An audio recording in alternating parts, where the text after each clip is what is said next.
बिस्मिल्लाहिर्रहमानिर्रहीम अस्सलाम वालेकुम। आप पाकिस्तान डेली न्यूज़ देख रहे हो। मेरा नाम है अब्दुल रहमान। नाज़रीन, आज 26 जनवरी है।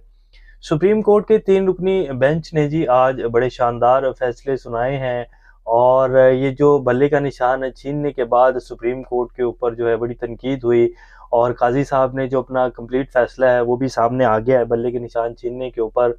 और वो बिल्कुल ऐसे ही है कि मदई सुस्त और गवाह चुस्त वाला हिसाब है कि काजी फाइज़ साहब ने वो जो हैं वो बीच में दलाइल दिए हैं उस फैसले में कि इलेक्शन कमीशन को भी नहीं पता था कि ये जो है वो हमारे फैक्ट्स हैं और हमने इनको जो है लेकर चलना है। तो वो फैसले के हवाले से भी बात करेंगे और उसके ऊपर तनकीद अब किस तरह की जा रही है। और सुप्रीम कोर्ट की जी आज 3 रुकनी बेंच ने शौकत बसरा, सनम जावेद, परवेज इलाही जो है उनको इलेक्शन लड़ने की इजाज़त दे दी। इसके साथ साथ मफरूर मुल्जिमान को भी इलेक्शन लड़ने की इजाज़त नहीं दी गई थी। 9 मई के केसेस में उनके नाम डाले हुए थे, पीटीए के जितने भी रहनुमा थे, तो उनको भी जो है इलेक्शन लड़ने की इजाज़त दे दी गई है। जस्टिस अतर मिनिल्ला साहब ने जी बड़े शानदार रिमार्क्स दिए हैं और उनके इन रिमार्क्स देने का मतलब क्या था।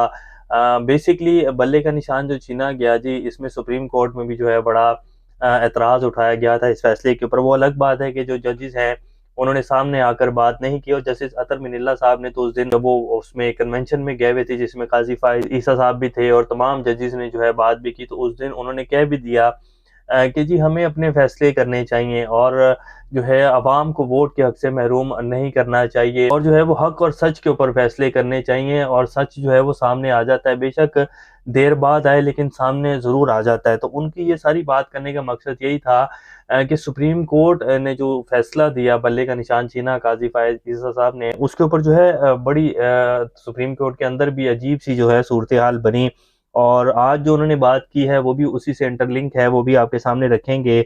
साइफर केस के हवाले से भी कुछ डिटेल्स हैं जी। आज इमरान खान साहब के वकला पेश नहीं हुए, वो क्यों पेश नहीं हुए और जज साहब जो हैं वो काफ़ी भरम भी हुए हैं। अमेरिका पाकिस्तान में इंतखाबात के हवाले से क्या कह रहा है जी, क्योंकि पाकिस्तान में इंटरनेशनल मीडिया जो है उसको इतना फ्रीली इजाज़त नहीं दी गई इंतखाबात को, इंतखाबात की कवरेज के लिए। तो अमेरिका क्या कह रहा है वो भी आपके सामने रखेंगे। इसके साथ साथ कुछ और अहम अपडेट्स हैं जी। इससे पहले अगर आप लोगों ने चैनल को सब्सक्राइब नहीं किया तो रेड बटन को प्रेस कर लें और बेल आइकॉन को भी प्रेस कर लें ताकि लेटेस्ट अपडेट्स आप लोगों को मिलती रहें और ये जो हमारा ताल्लुक है ऐसे ही जुड़ा रहे। तो सनम जावेद जी अब मरियम नवाज के शरीफ के मुकाबले में जो है वो इलेक्शन लड़ेंगे। इसी तरह जो है उन्होंने 3 हलकों से जो है इलेक्शन के पेपर जो है वो जमा करवाए थे, तो सुप्रीम कोर्ट ने उन्हें इलेक्शन लड़ने की इजाज़त दे दी है। अब पीटीआई फैसला करेगी कि उनको किस हलके से जो है वो टिकट देनी है, या तो वो मरियम नवाज के हलके से लाहौर से इलेक्शन लड़ेंगे या फिर वो अयाज सादिक के हलके में जाएंगी। क्योंकि उनकी जो बड़ी सिस्टर है फलक जावेद, उन्होंने भी थोड़ी देर पहले जो है ट्वीट किया है और वो ये कह रहे हैं कि जी अभी जो है पीटीआई फैसला करेगी कि उन्होंने मरियम नवाज के हलके से इलेक्शन लड़ना है या वो अयाज सादिक के हलके में जाएंगी। इसके साथ साथ शौकत बसरा साहब ने कहा कि जी ये जूते का निशान जो मुझे मिला है ये मेरे लिए गोल्ड मेडल है। सुप्रीम कोर्ट की बड़ी मेहरबानी है कि उन्होंने हमें इलेक्शन लड़ने की इजाज़त दी है। मैदान तो चले हमें दे दिया, लेवल प्लेइंग फील्ड तो बेशक हमें नहीं दी गई लेकिन चले मैदान तो दिया है इलेक्शन लड़ने के लिए।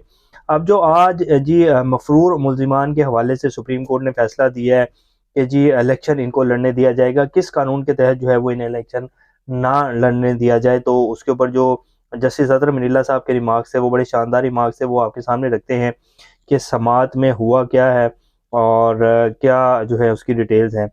तफसीलात के मुताबिक सुप्रीम कोर्ट में पीटीआई रहनुमा उमर असलम को 9 मई के मुकदमात में मफरूर होने की बुनियाद पर कागजात नामजदगी मुस्तरद होने के खिलाफ अपील पर समाअत हुई। अदालत उज़्मा ने कहा कि मफरूर होने की बुनियाद पर किसी को इंतखाबात से लड़ने से नहीं रोका जा सकता, इलेक्शन लड़ना बुनियादी हक है। जस्टिस अतर मिनिल्ला का कहना था कि इलेक्शन लड़ना बुनियादी हक है, इलेक्शन कौन लड़ेगा कौन नहीं फैसला अवाम ने करना है, इलेक्शन कमीशन ने नहीं, मुल्क की अवाम को फैसला करने दें। हमारे सामने आने वाली दरख्वास्त गुजार की अहमियत नहीं है, अवाम के हकूक मुतासिर हो रहे हैं, एहतसाब अवाम ने करना है, इलेक्शन कमीशन ने नहीं करना है। तो इस फैसले को अगर आप जो बुनियादी हक छीना गया बल्ले का निशान छीन कर उससे इंटरलिंक करें तो साफ पता लग जाता है कि अतर मिनिल्ला साहब क्या कहना चाह रहे हैं कि हमने बल्ले का निशान छीना बेसिकली अवाम को उनके बुनियादी हक से महरूम किया है। तो ये जो है जस्टिस अतर मिनिल्ला साहब ने कहा है। तो जो फैसला इसीलिए जो जस्टिस काजी फाइज साहब ने फैसला लिखा है उसमें उन्होंने जो है ऐसे ऐसे दलाइल और इतना जो है उसको तफसील में जाके लिखा है कि इलेक्शन कमीशन को भी नहीं पता होगा कि जी ये जो है दलाइल हमें देने चाहिए थे और इन पॉइंट्स को जो है वो नोट करना चाहिए था। अभी तो वो फैसला जो है उसकी डिटेल्स आएंगी, भी आज ही जो है वो जारी हुआ है वेबसाइट के ऊपर, तो आहिस्ता आहिस्ता जो है उसकी डिटेल्स आएंगी तो फिर आपके सामने रखेंगे। और पीटीआई जो है उसकी उसमें भी जाएगी, अपील में भी जाएगी। वकील मुखालिफ फरीक ने कहा कि उमर असलम सिक्योरिटी के वक्त भी मौजूद नहीं थे, जिस पर वकील इलेक्शन कमीशन ने बताया बैलेट पेपर्स का काम मुकम्मल हो चुका है। तो जस्टिस अतर मीना ने कहा अदालती फैसले पर अमल करना इलेक्शन कमीशन की जिम्मेदारी है। पीटीआई रहनुमा असलम एन ए 87 खुशाब से इंतखाबात में हिस्सा ले रहे हैं। दूसरी जानिब सुप्रीम कोर्ट ने पीटीआई रहनुमा ताहिर सादिक को भी, मेजर ताहिर सादिक जो हैं उनको भी इंतखाबात लड़ने की इजाज़त दे दी। जस्टिस मंसूर अली शाह की सरबराही में 3 रुकनी बेंच ने समाअत की।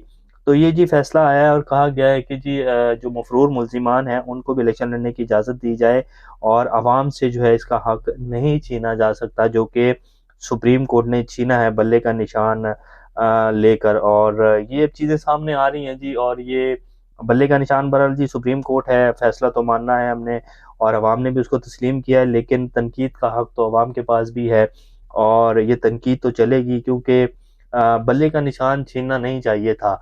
और बल्ले का निशान होता तो ये इतना जो तज़ब्ज़ुब और ये इतनी जो बेचैनी पैदा हुई है ये नहीं होनी थी और बड़ी जो है वो आराम से इंतखाबात हो जाने थे। और अभी जो इसके बाद मंडियाँ लगेंगी और जो है एक नया सिलसिला शुरू होगा, जितना भी रोका जाए फिर भी जो है लोगों के ज़मीर खरीदे जाएंगे, करोड़ों रुपए की ऑफर्स जो है वो लगाई जाएंगी और जिन्होंने लगानी है वो तो पहले से ही कहना शुरू हो गया। बिलावल भुट्टो हो, इस्तेकाम पाकिस्तान पार्टी हो, इस तरह PMLN भी जो है वो चाहेगी कि जी लोगों को घेर कर जो है अपनी किसी तरह जो है हम हुकूमत बना लें। तो ये सूरत हाल है जी, और अब देखते हैं कि क्या जो है बनता है। अब आ जाते हैं जी जो हमारे काजी साहब ने जो है फैसला दिया उसके ऊपर मतीउल्लाह जान साहब जो हैं वो क्या कहते हैं, पहले उनके हवाले से बताते हैं, जिनके बारे में काजी साहब कहते थे कि जी आप इमरान रियाज का तो जिक्र कर रहे हैं, मैं नहीं जानता हूँ आपने मतीउल्लाह जान का जिक्र क्यों नहीं किया। तो मतीउल्लाह जान साहब जो हैं वो कहते हैं कि पीटीआई से बल्ले का निशान छीने जाने की इतनी तफसीली वजूहत तो इलेक्शन कमीशन ने नहीं बयान की थी जितनी चीफ जस्टिस काजी फाइज ईसा ने बयान कर दी हैं। मुद्दई सुस्त जज चुस्त नजर आ रहा है।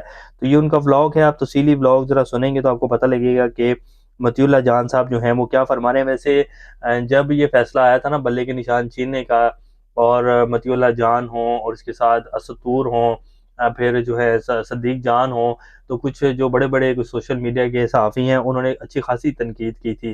तो उसके बाद जो है फिर जितने भी ये यूट्यूबर्स थे इस तरह के, मतीउल्लाह जान, सदीक जान, असतूर, उन सबको जो है सुप्रीम कोर्ट में रिपोर्टिंग करने से मना कर दिया है और ये भी हुक्म दे दिया है कि कोई भी बंदा जो है वो सुप्रीम कोर्ट में जाकर व्लॉग नहीं बनाएगा, जो अक्सर आपको नज़र आता था कि समी इब्राहिम भी जो है वो सुप्रीम कोर्ट के अहाते में खड़े होकर बात कर रहे होते थे। इसी तरह सदीक जान, मतीउल्लाह जान साहब तो जो थे वो अपनी बर्थडे का केक भी जो है वो सुप्रीम कोर्ट के बाहर अहाते में खड़े होकर काट रहे थे। तो वो उन सब लोगों को जो है मना कर दिया है। बल्ले के निशान के केस में साकिब बशीर साहब बड़े सीनियर रिपोर्टर हैं सुप्रीम कोर्ट के, वो क्या कहते हैं, बल्ले के निशान के केस में जमातों के अंदर जमहूरियत इंट्रा पार्टी इंतखाबात से मुतल्लिक चीफ जस्टिस ने अमरीकी अदालतों के फैसले का सहारा लिया। बरतानवी सियासी जमात की जमहूरियत को आइडियल के तौर पर बतौर मिसाल पेश किया। दूसरी जानिब अपने मुल्क जिस जमहूरियत के लिए सुप्रीम कोर्ट की नाक के नीचे 8 फरवरी को जो इलेक्शन होने जा रहे हैं, इनसे मुतल्लिक कौमी बैनुल अक़वामी मीडिया, ग्राउंड रियलिटीज़ सब तय कर चुके हैं। ये धांधली ज़दा और एक तरफा इलेक्शन होंगे। इंतखाबात होते ही हॉर्स ट्रेडिंग की जो मंडी लगेगी वो भी तारीखी होगी, जिसकी जिम्मेदार सुप्रीम कोर्ट होगी, जिसकी ख्वाहिश बरतानवी जमहूरियत है। तो अब साकिब बशीर साहब ने इस तरह तनकीद की है क्योंकि जो काजी साहब हैं उन्होंने अमेरिका की जमहूरियत का जो है वो जिक्र किया अपने फैसले में, बरतानिया की जमहूरियत का जिक्र किया। बरतानिया और अमेरिका की जमहूरियत तो जी बहुत आगे है हमसे, वो तो तरक्की याफ्ता ममालिक हैं, दुनिया की बड़ी ताकतें हैं। आप पाकिस्तान को किस तरह वहाँ लेकर जा सकते हैं, और क्या हमारी जो सुप्रीम कोर्ट है वैसे फैसले दे रही है जिस तरह अमेरिका की सुप्रीम कोर्ट देती है या बरतानिया की सुप्रीम कोर्ट देती है, तो वैसे फैसले नहीं देती है। तो अब बहरहाल खैर उनका सहारा लेकर जो है वो अपने ऊपर जो उन पर तनकीद हुई थी उसको वो साफ़ करने की और अपना दामन जो है साफ़ करने की कोशिश कर रहे हैं। लेकिन ये जो फैसला दिया काजी साहब ने, मेरे ख्याल ये मुद्दतों याद रखा जाएगा और काजी साहब भी जो हैं वो भूले नहीं जाएंगे। अब इस तरह के फैसले और इस तरह की जो है वो देने से वो जो आपने किया है वो ख़त्म नहीं हो जाएगा। साइफर केस में जी आज इमरान खान साहब के वकील जो है पेश नहीं हुए और जुल्करनैन सिकंदर साहब के जो नायब वकील थे उन्होंने कहा कि जी उनकी आज दांत की सर्जरी है तो वो नहीं आ सकेंगे, आप कल तक जो है समाअत मुलतवी कर दें। तो जज साहब जो है वो काफ़ी गर्म हो गए, उन्होंने कहा कि जी हम सुबह से 9 बजे के आगे बैठे हुए हैं, यूएई से जो है वो सबीर आकर बैठे हुए जिन्होंने अपने जो है वो बयान रिकॉर्ड करवाना है, तो आपकी जो है वो लंबाई किए जा रहे हैं, आप लोग लगता है टाइम ज़्यादा चाह रहे हैं, आप लोग जो हैं वो पता नहीं समझ नहीं आ रही है, तो वो काफ़ी बरहम हुए और फिर उन्होंने जो है समाअत कल तक मुलतवी कर दी। तो ये जी सूरत हाल है इस टाइम पाकिस्तान की, और इलेक्शंस होने जा रहे हैं जी। बहरहाल अब काफ़ी जो है वो मुश्किलात मज़ीद बढ़ गई हैं पीएमएलएन के लिए, नवाज़ शरीफ के लिए और मरीम नवाज़ साहिबा के लिए ख़ास तौर पर, क्योंकि सनम जावेद जो है उनको उन्हीं के हलके से इलेक्शन लड़ने की इजाज़त मिल गई है, जहाँ से उन्होंने कागज़ात नामज़दगी जमा करवाए थे मरीम नवाज़ शरीफ साहब के मुकाबले में। तो मरीम नवाज़ शरीफ साहब के तो पहले ही खटाई में थे इलेक्शन, और अब तो जो है और मुश्किलात खड़ी हो गई हैं।